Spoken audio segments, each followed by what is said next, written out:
राधे राधे, जय श्री कृष्णा। ज्येष्ठ मास की शुक्ल पक्ष की एकादशी को हम निर्जला एकादशी कहते हैं। इस व्रत में पानी पीना भी वर्जित होता है, इसलिए इसे निर्जला एकादशी कहते हैं। साथियों, वर्ष में 24 एकादशी आती है। अगर हम 24 एकादशी का व्रत नहीं कर सकते तो एक निर्जला एकादशी का व्रत करने से हमें 24 एकादशी का फल प्राप्त होता है। इस एकादशी का इतना महत्व है। और अगर हम किसी कारण से व्रत नहीं कर सकते हैं तो हमें किन वस्तु का दान करके भी हम इस व्रत का फल प्राप्त कर सकते हैं। क्या दान करके हम पानी पी सकते हैं, फलाहार कर सकते हैं या नहीं कर सकते, हमें क्या दान करना चाहिए और निर्जला एकादशी की क्या कहानी है, ये हम आगे जानेंगे वीडियो में। निर्जला एकादशी की कहानी। एक बार महर्षि वेद व्यास जी पांडवों के यहाँ पधारे थे, तो उन्होंने उनको, माता कुंती को, द्रौपदी को, सभी पांडवों को एकादशी व्रत करने के लिए बोला था।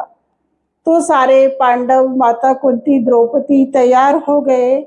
जब सब तैयार हो जाते हैं तो भीमसेन कहते हैं, हे ऋषिवर, आपको पता है कि मैं भूखा नहीं रह सकता। महर्षि वेद व्यास जी कहते हैं कि हे भीम, मैं ये अच्छी तरह से जानता हूँ कि तुम्हारे पेट में भूख की अग्नि जलती है, तुम भूखे नहीं रह सकते।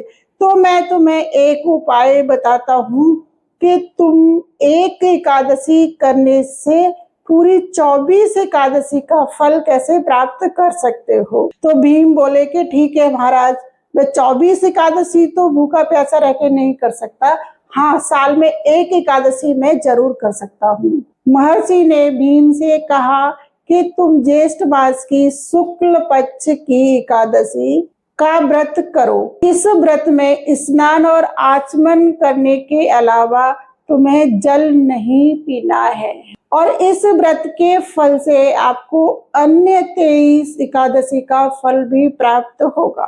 तुम जीवन पर्यंत इस व्रत का पालन करना। भीम ने बड़े साहस के साथ निर्जला एकादशी का व्रत किया।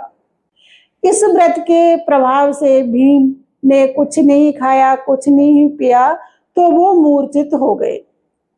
उनको मूर्छित देख करके पांडवों ने तुलसी और गंगा जल का भगवान का चरणामृत बनाया और उसको भीम को प्रसाद स्वरूप दिया, तो भीम की मूर्छा टूटी। तो इस एकादशी को हम भीमसेनी एकादशी भी कहते हैं। साथियों, बहुत अधिक गर्मी पड़ रही है, हम इस एकादशी का व्रत बिना पानी पिए नहीं कर सकते, तो हमें क्या करना है, इस व्रत में पानी दान करने का विशेष महत्व होता है।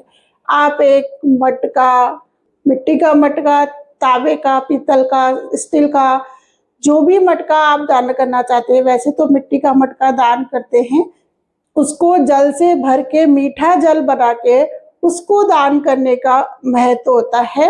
आप वो दान करके इस व्रत में जल ग्रहण कर सकते हैं।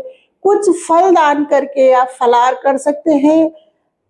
आप शाकाहार भी दान कर सकते हैं। दान आप जरूरतमंद को भी कर सकते हैं, ब्राह्मण को भोजन करा सकते हैं। जिसको जरूरत है आप उसको दान कर सकते हैं। इस व्रत में दान का विशेष महत्व होता है, जैसे कपड़े दान करना, छाते दान करना, किसी जरूरतमंद को चप्पल जूते दान करना, जल दान करना, शरबत दान करना।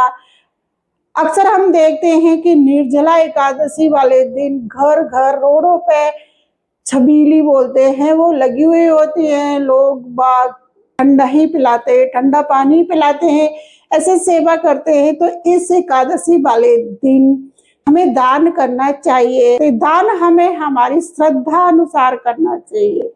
अगर हम बीमार हैं, व्रत नहीं कर सकते हैं, अगर हम बहुत बुजुर्ग हैं, तो हम दान करके इस व्रत का फल प्राप्त कर सकते हैं। व्रत हमें तभी करना है जब हमारा शरीर अलाउ करे, यानी आपको थायराइड है, डायबिटीज है, आप भूखे नहीं रह सकते, तो आप शाकाहार फलाहार अवश्य करें। निर्जल नहीं रह सकते तो पहले वो जल दान कर दे, फिर आप जल पिए। और वृद्ध लोगों को भी इसी तरह से व्रत करना चाहिए। अगर आपको मेरा ये वीडियो अच्छा लगा हो तो मेरे चैनल को लाइक करना, कमेंट्स करना, और अगर आप मेरे चैनल पर नए जुड़े हैं तो मेरे चैनल को सब्सक्राइब भी करना और बेल आइकन की बटन को भी दबाना, ताकि हर नोटिफिकेशन आप तक पहुंच सके। मिलती हूँ नेक्स्ट कहानी के साथ। राधे राधे, जय श्री कृष्णा, हरे कृष्णा।